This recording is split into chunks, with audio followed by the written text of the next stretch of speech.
On this episode of the After the Timeout podcast, in partnership with the IBCA, we welcome Kristy Curry, head women's basketball coach at the University of Alabama. We talk to Coach Curry about installing a 12-month plan for your program, assisting coach development, developing player relationships, and much more. As always, thank you for listening to the After the Timeout podcast.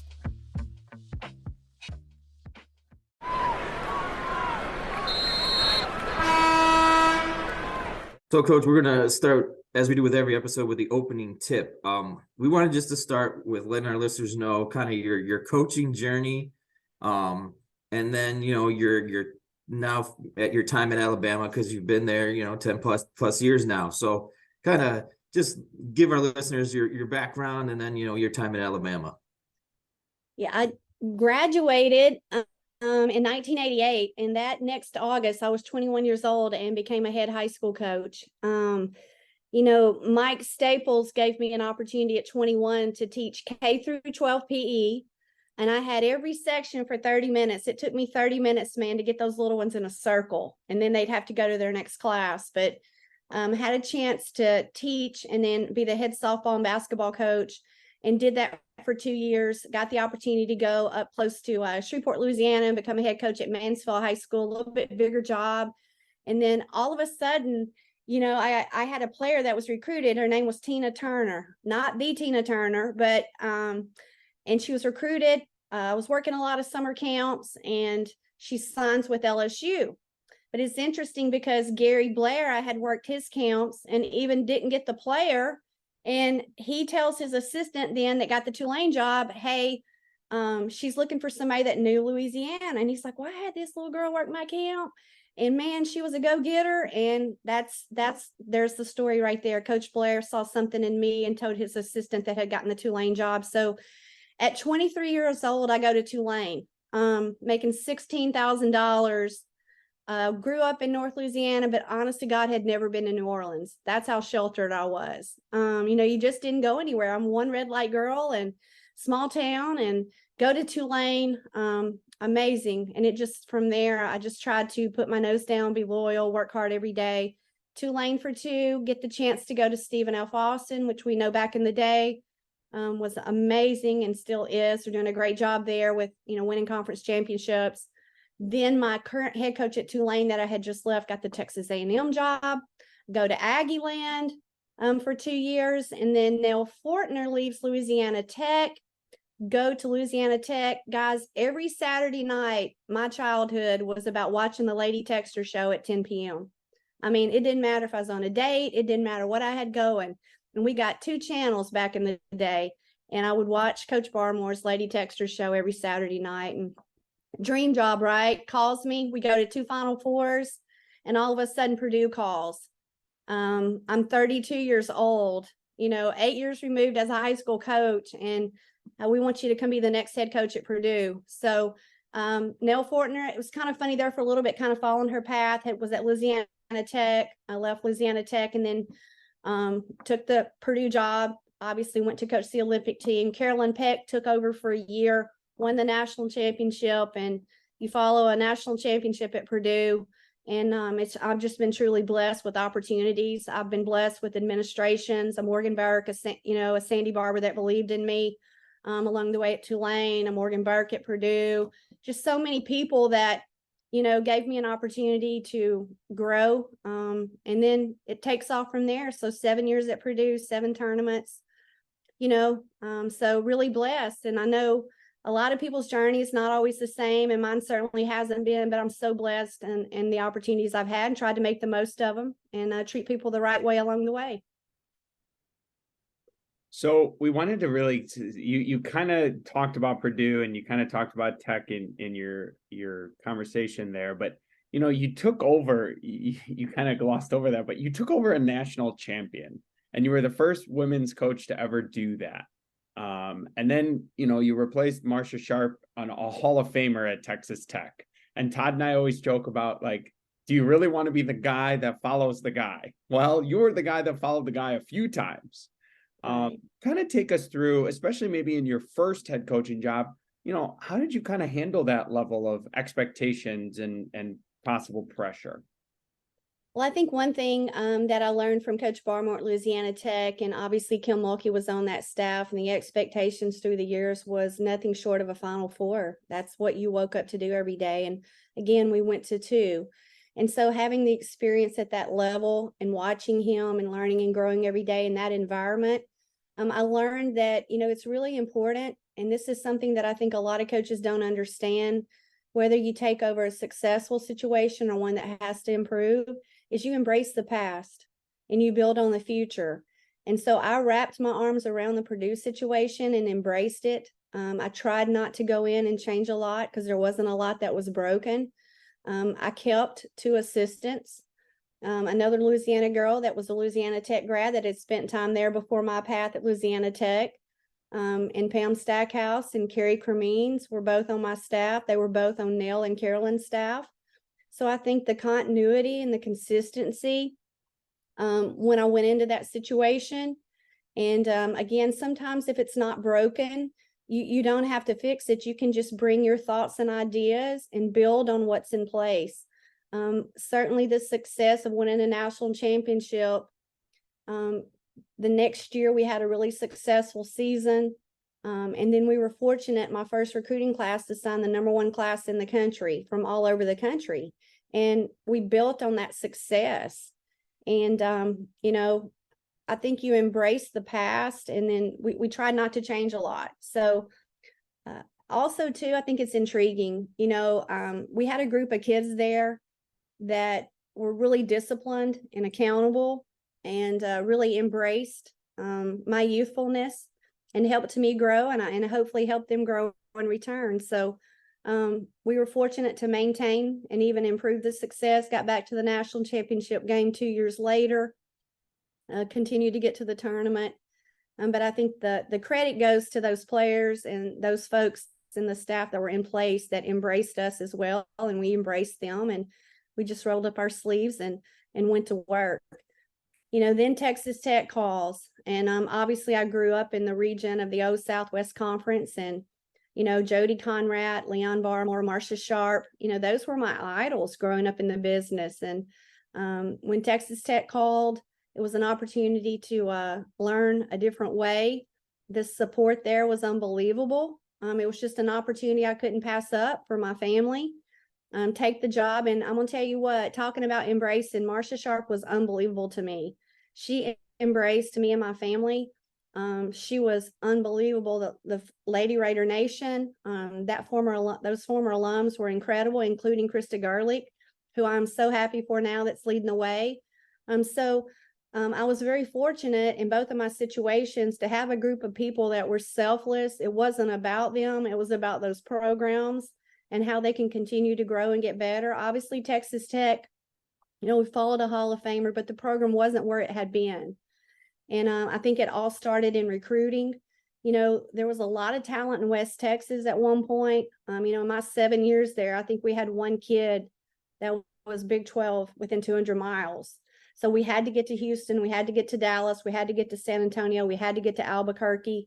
And that's how we got that program back to the tournament 2 out of our last 3 years. And it's intriguing because Alabama had called me my 3rd year at Purdue, and I told them no.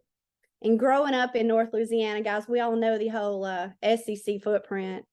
And I'm like, man, I just told Alabama no. Goodness gracious, what am I thinking? 5 hours from my family, because Lubbock was 12 and Purdue was 14, and Bama called back 10 years later. And I just think it was a time, we'd taken Texas Tech back to the tournament, and just a new challenge, right? Kind of a little completely 100-degree turn, like you said, coming into a situation that was not very good. And just so the challenge of every situation I had been in before as an assistant and head coach, we drew from that experience here, and we're going into our 11th year. 2 out of the last 3 years getting to the tournament, 2 out of the last 3 years having draft picks in the league. Just so many positives. We had the number 12 recruiting class in the country, signed the 2nd McDonald's All-American in school history. But one thing we're doing here that I don't think in basketball gets enough credit, we just had the highest team GPA in the fall and spring in program history and went to the tournament. So it's pretty special. It's not just about basketball with me. It's always been about life after basketball, and let's win along the way. And so we're able to do it at Purdue and Texas Tech and now Alabama.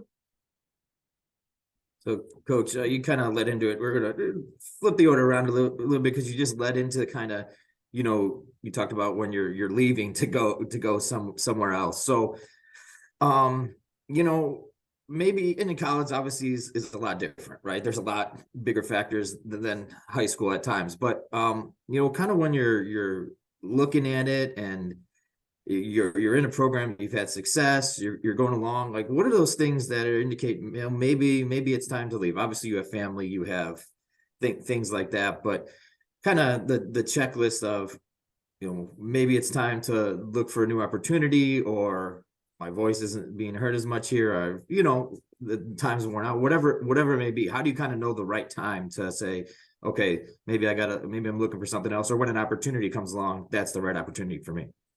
Well, I think there's several factors that, I took into consideration. I think the first, that you always think about is your family at home. This is obviously what I do, but it's not who I am. I'm a wife and a mother first and foremost. I have always said I had 2 little girls at home and, 15 at the office. And obviously now, though, they're 20 and 22.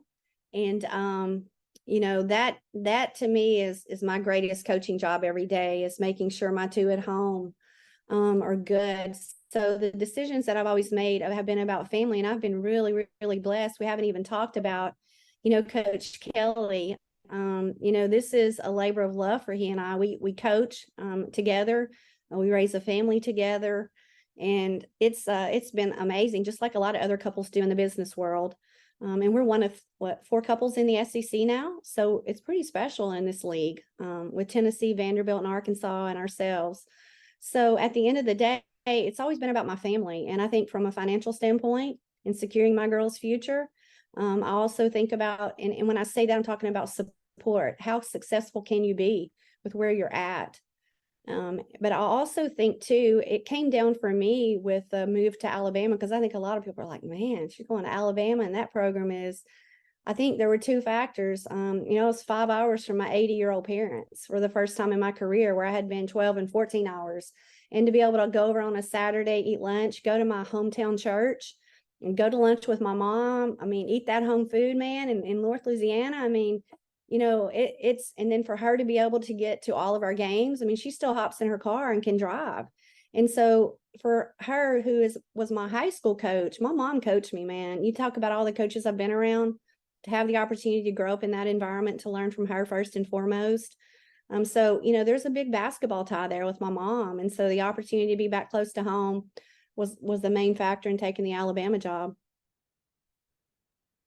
So you've also talked a lot about how the opportunities of the coaches you worked under kind of helped you become a head coach. And you've had 6 former players, assistants go on to be head coaches. So kind of how did you prepare them? And then, how did you kind of break up the roles and give them responsibilities to help them grow, knowing that, that was kind of a goal of theirs to be a head coach? Well, I had a chance to work for Candy Harvey, who was one of the youngest and brightest minds in the game for so long, at 2 different stops. And then Joe Curl, which we know passed away just, a couple years ago, and worked with him at Stephen F. Austin, and had known him and spent time with him so much. What an amazing human. And then to go work for Coach Barmore. So I saw 3 different styles, but I also saw my mom for 30 years. It's about people. It's about, how can we put everyone in a position, whether it's our players, our staff, to be better than we were yesterday, and how can we challenge them? And I think it comes down to building accountability and trust within each other. We meet daily. We actually just left a staff meeting here a few minutes ago on our practice plan, and that's everyone in our program. But what I've tried to do with my staff is involve them and include them, and, in departmental meetings, in community service events, in speaking in our community, and going over and covering events for me, challenging them to, educate themselves and attend, different retreats, making sure that each and every day when there's something that's brought to my table, that I don't just make that decision alone, And so I've tried to encourage and involve and take time to be a good teacher, because the three people that I worked for, I might bring something to their table, but they would say, "What's the solution?" So I think that they made me think pretty on my own and stand on my own 2 feet, even though at times the only way we get better is being a little uncomfortable and having to find solutions, right? So, and one thing that I think is important is I don't I don't I can't really take the credit for all those folks, but man, I'm telling you, I'm so proud of my coaching tree. When you look at Sharika Wright at UTA, and you look at Terry Nooner, who just got the Wichita State job, and then you look at Katie Gerald, who played for me as a former player, and Kelly Camara, who's our associate head coach there, and you just look at Katrina Merriweather, who my former assistant, just got the head coaching job at Cincinnati and just finished with USA basketball. And not just at this level, but at every high school level, junior high level. There are so many I'm so proud of. And I just hope that I've been able to play a small part in putting them in a position to grow and learn the game and to understand people. And I think we're in a day and time right now where you especially have to be on the same page with your staff. We just got that 5th and 6th coach on the floor for the first time in my 34-year career. I'm starting my 25th year as a head coach, my 11th year at Alabama. And, to be able to sustain and to be consistent, it just all starts with accountability, trust, communication. I think communication is probably the biggest word within our staff right now, and making sure we're all on the same page, and to delegate. I've always tried to be a delegator and make sure I give my people responsibilities. So Todd and I always like to joke with our guests. We like to do our homework. So, when I was doing some background research, I just found it so interesting. Because you've been at so many places, I kind of just wanted to touch with you a little bit on recruiting student athletes to different places. Obviously, as a head coach, you've been in West Lafayette, Lubbock, Texas, and now Tuscaloosa, Alabama. But even to your time as an assistant at Tulane in New Orleans, or Texas A&M in College Station, or I believe Louisiana Tech, I believe, is in Ruston, Louisiana, if I'm correct. It is. So just what is it like to recruit players to very different places? I mean, New Orleans and West Lafayette, Louisiana, West Lafayette, Indiana, those are like two completely different planets. So what is it like to recruit to those different places? Well, it's a lot of fun. Like, I love recruiting. And you're like, "Coach, man, like, recruiting is the lifeblood of this program," and not just recruiting players, but staff. And every support role around our program. I love recruiting. Building relationships, number one. But I tell you, it has been unbelievable how you can borrow things from where you were, but you also, I think, have to create your own identity where you are. Guys, I mean, Lubbock is a long way from anywhere. It's 8 hours from Houston, 5 hours from Dallas, 5 hours from Albuquerque. And when I took that job, it's funny because Bobby Knight was there, okay, for the men's coach, and he had been at Indiana. So he calls me and he says, "You think you're just going to get in the car and you're going to drive to Indy, or you're going to hop in the car and go to Chicago, or you're going to go over to Louisville?" He goes, "It's a long way from anywhere out here, girl." And I'm like, "Oh, no, no, no." But so, you got location right there. That's kind of a little bit, you got West Lafayette, that's cold, and then you come to Alabama, and man, you're right in the middle of New Orleans, Atlanta, Jackson, Nashville, Memphis. I feel like I've died and gone to heaven here, because I can get in the car after practice and I can go to a high school game with no problem. So it's just been intriguing from a location standpoint. Okay.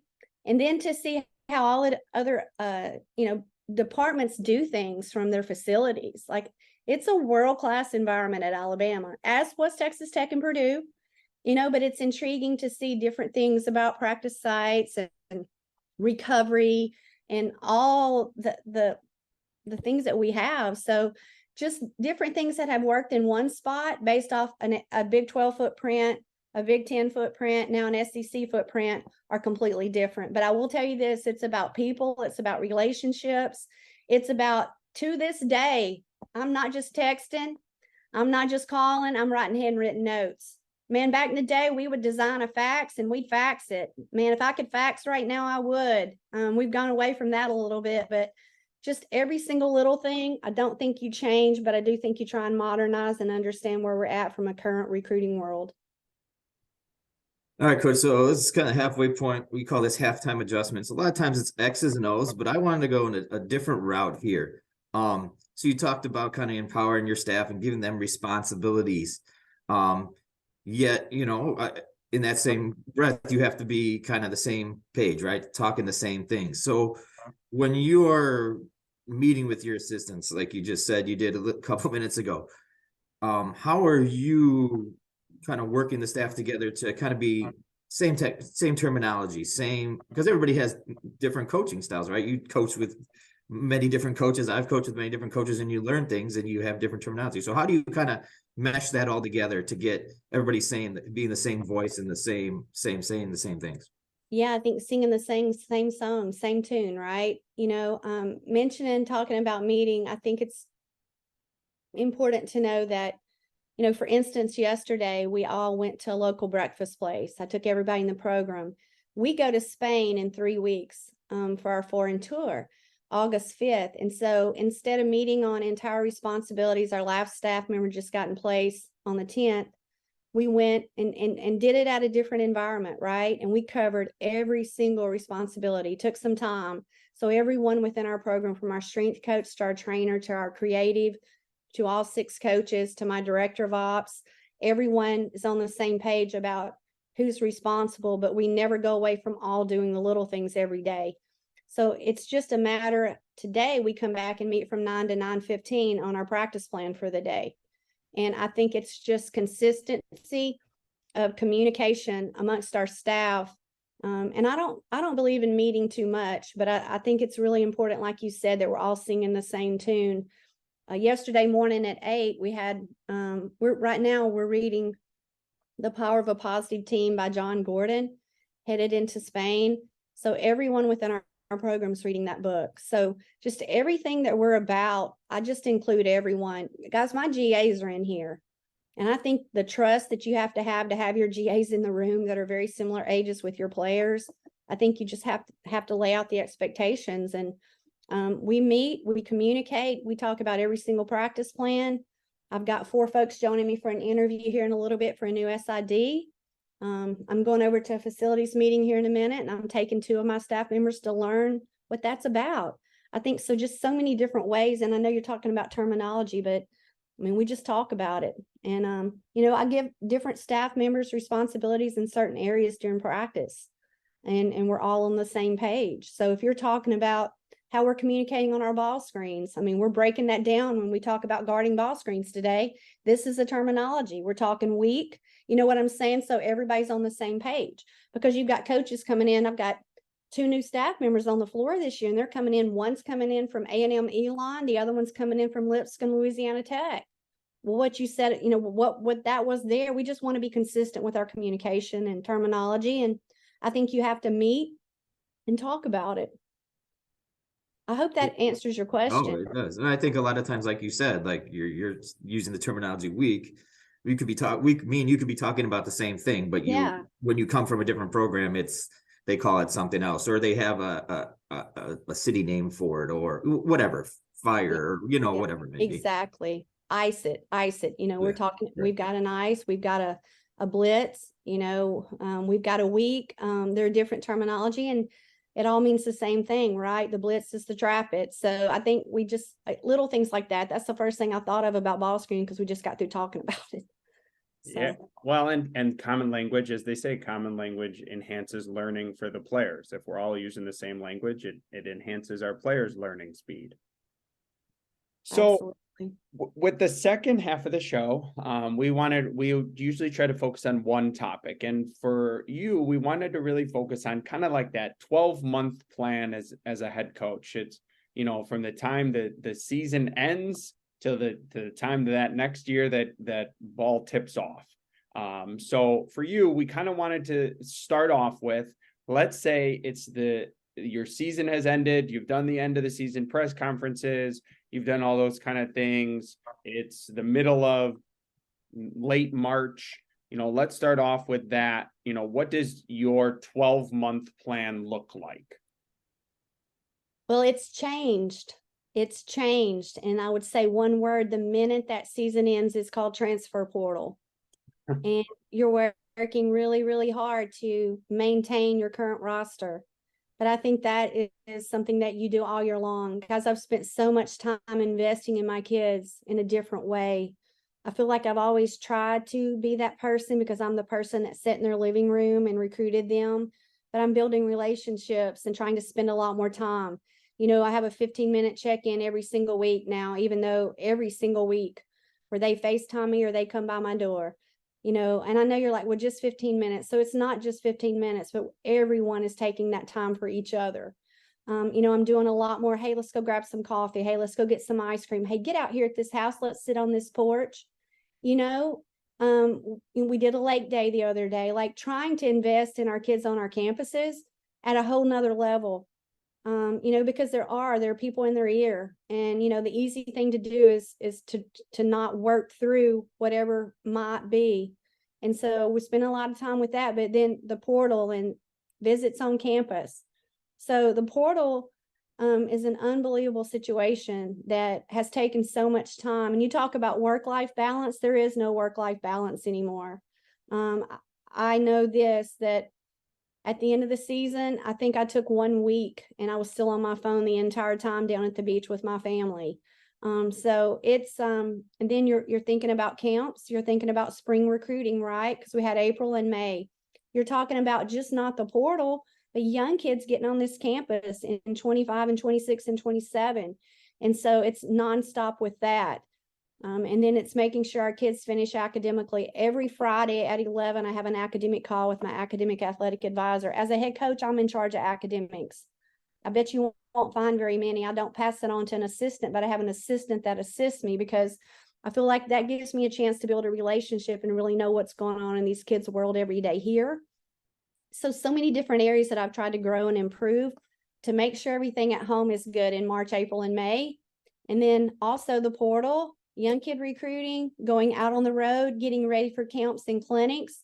And with our summer this year, as far as Spain, we've got 18 practices, which is completely different than your normal 4 hours a week and 4 hours a week. So, you know, putting together the plan for June 1, which is a 4-week session with our strength and conditioning coach and my offensive coordinator and Coach Kelly, getting all of that organized and regimented for player development and growth. Like, we spend a lot of time in June on player development and individualizing their growth as a basketball player. You know, have sat down with them in April and come up with a plan and covered in our end of the year individual meetings with them. How do they want to be better? What are things that we can do better? How can we help your growth as a student athlete? What's important to you internship wise? What's important to you from a strength wise? What's important in the training room? And getting ready to initiate that right in June, because now our 3 new freshmen come in June. So all of those things that head into June. So when the season's over, I think the normal person thinks it stops. It's probably even busier. And then you go into June with summer 1 and the plan for our 12 young ladies that were on campus. And then, you know, you go into summer 2, and obviously we go to Spain August the 5th. So, man, this has been like unbelievable this summer. And it's a blessing, right, to have the support to be able to go to Spain from our administration. We're going to play 3 games. But I am, when we get back from Spain on August the 15th, going to give them off until after Labor Day. Now, we have class that starts August 21st, but not just for my team, but our staff, and the fact that they have families, and trying to find a work-life balance for them for a couple weeks. And then come back after Labor Day and we're full speed ahead. And we have a scrimmage on the 28th of October at Belmont. We'll go 30 or 40 days from our first playing date, and off we go again. And so I'm not complaining, but I do think that it's a really important time when we talk about mental health and sustainability in this business, that not just for our student athletes, but for my young coaches and my staff. And, you know, how do we really, everybody talks about family, that we're a family at home and we're a family at the office, but I think we've really got to sit back as a sport and analyze where we're at from a work-life balance for a lot of young coaches. I'm not sure I could have done this for 34 years if things were like they were now. So it's an intriguing time. I know I've talked really fast, but, you know, that's kind of the 12-month plan, and then you just start over. But it's a constant, you know, now we're texting 24s and 25s. I just got 3 texts a while ago. You know, I'll be talking to those 3, you know, you're just constantly talking in recruiting. I don't just not get involved in recruiting. Like, I want these players to know I'm gonna be the hardest worker in the room. And I'm gonna be the hardest worker in the room when they get to Bama. So it's kind of a compartmentalizing, but you know, doing 2 things at once. I'm a multitasker, and I know a lot of people can't do that. And sometimes I'll drive my staff crazy because but that's all I know how to do, you know. But I will say this, I don't think I've always been the most talented. And I know I have a lot to learn, but I've always been really smart with surrounding my people that maybe strengths aren't mine. And I think as a part of a staff, that's something you have to do. Like, I have an amazing associate head coach, recruiting coordinator in Roman Tubner, who that is what he is thinking about 24/7, and also coaches our forwards and posts. And I've just added to Neil Adams, a great player at Arkansas and phenomenal role model, who is going to assist him with that and help us with our defense, and played in this league. And then Coach Kelly, I mean, we do this together. It's not about Kristy Curry. Believe me, we're blessed. We're basically co-head coaches. He runs the offense. So what my strengths aren't, I certainly am smart enough to try to put some folks around me that can help me with all of this 12 months a year. So we wanted to go into our last 2 segments. The first one we call 30-second timeout. So this is kind of a unique opportunity for our guests.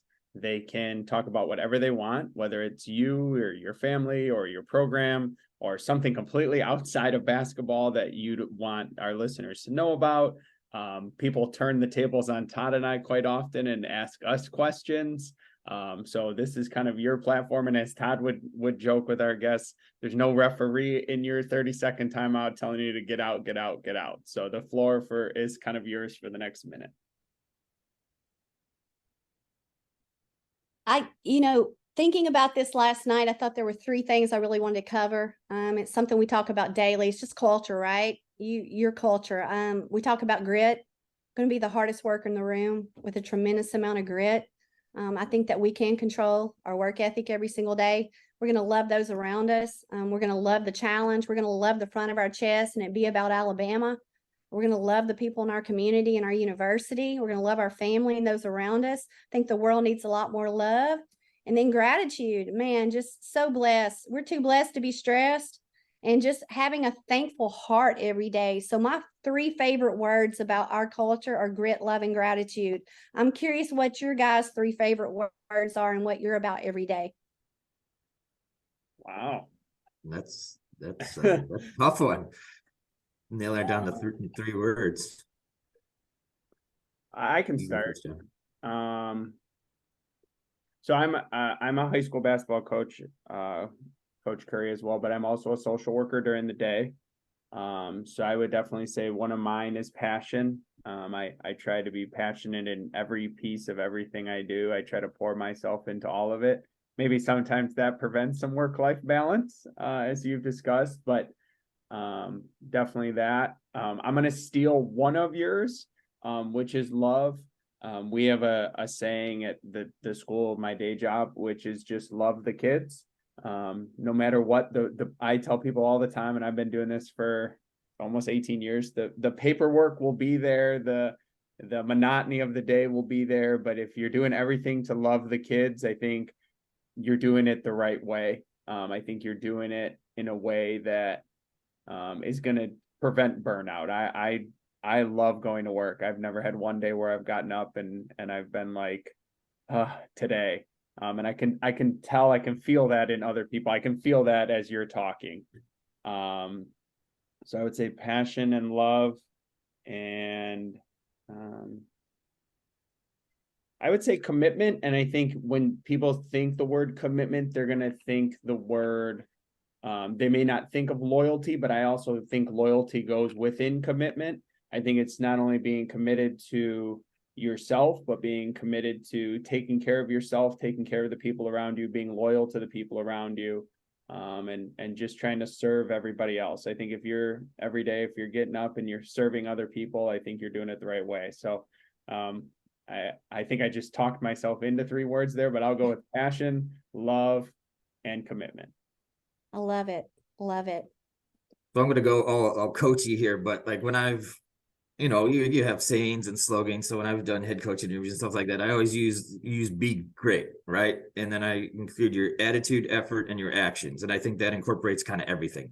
Yeah. Your family, your job, your teaching, whatever it may be. So I kind of use that as an all encompassing, because you could get thousands of things, right? If you put a list together, well, we could be good this, and this. But if you're trying to be the best version of yourself and being great, then I think not even X's and O's basketball wise, just a lot of those other things. I think you have a better chance than most to be successful.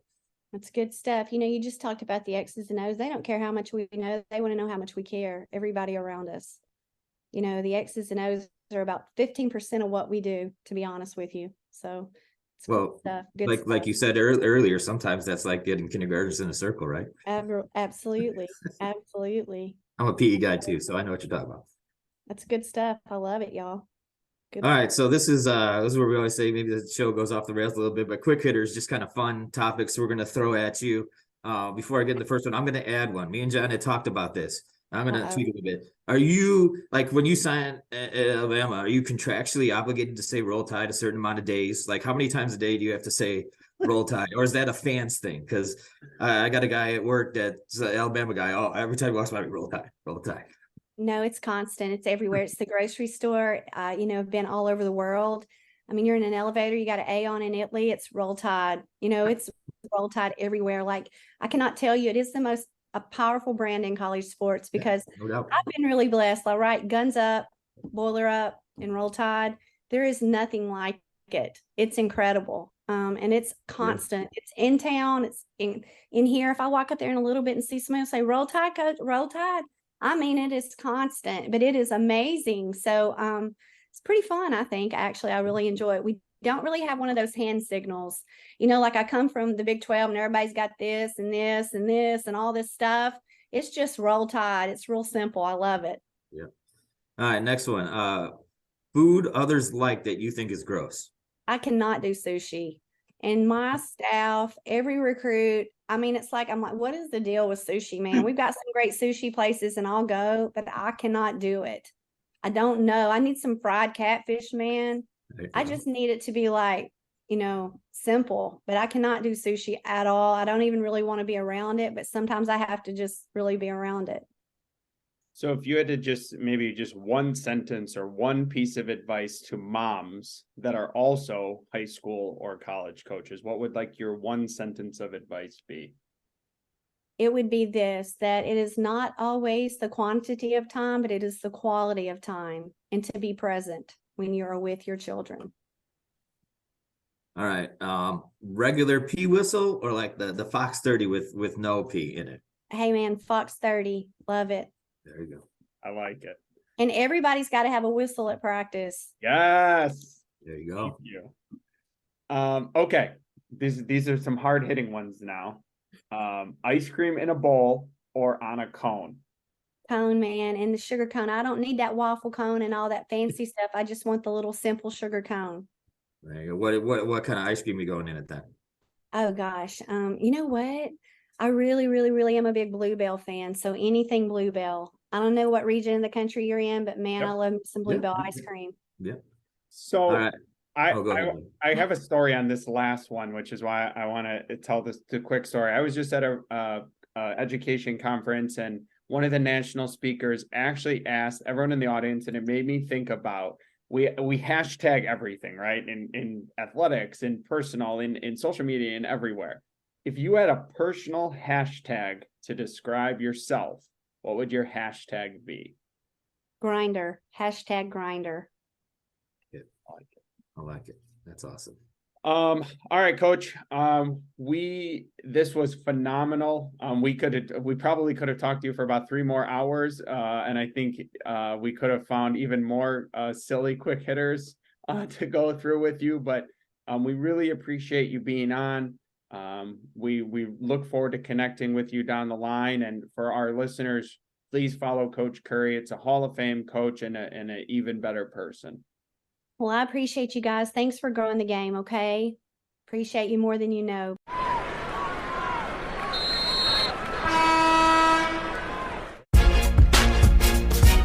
Thank you for listening to another episode of the After the Timeout podcast in concert with the Illinois Basketball Coaches Association.